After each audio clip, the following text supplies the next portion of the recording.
তো বই মামার বাসায় থাকবি, তুই কি লেখা 2 দিন পর রামগো বাসায়? ভাইয়া কিছু তো আমার কিছু হয় নাই রে বোন, আমার বাইকটা শেষ হয়ে গেছে। ট্রাক নামক ঘাতক আমার বাইকটা পুরো লন্ডভন্ড করে দিয়ে গেছে। ভাইয়া এত কিছু কেমন হয়ে গেল? ভাবছিলাম 300 ফিটের রাস্তায় একটু জোরে চালামো, কিন্তু বুঝতে পারি নাই গা, আমার চোখের সামনে আমার শখের বাইকটা এমনি ভাঙ্গা চুরা যাইবো। এটা কি হয়ে গেল ভাই?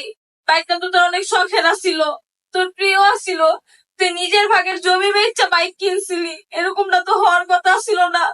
তুই আর হলারের সাউন্ড দিয়ে পিক আপ কেমনে বাইরাইবি, মানুষের বিরক্ত কেমনে করবি? 100-200 তো তাই না, মানুষের অ্যাক্সিডেন্ট কেমনে করাই দিবি, মানুষের আতঙ্কে কেমনে হালাই দিবি, করে টাইম না স্পিডে কিচ্ছা ভালো উড়াইয়া মাইয়া করে কেমনে ডিস্টার্ব করবি?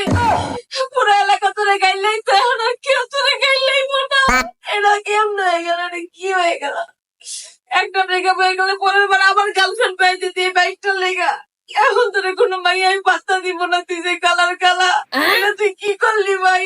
একটু খেয়াল রাখবি না বাইকটার দিকে? এই তো তোর বন্ধুরা কালকে সকালে কে তোর কাছে আইবো, একটা তোর লাগে গেছতো না, একটা তোর লাগে মিশতো না, তোর তো সব শেষ হয়ে গেল ভাই।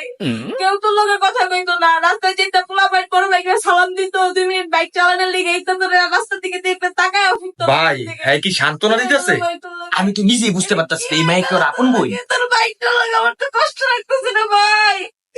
তোর বন্ধু বান্ধব আপন বইনি আর সান্ত্বনাই দিতেছে। আমগো ঘরে সবাই এমনি সান্ত্বনা দেয়, আমার আম্মু হলে তো এতে ভালো করে সান্ত্বনা দিব। অনেক কষ্ট লাগতেছে ভাই, সত্যি অনেক কষ্ট লাগতেছে।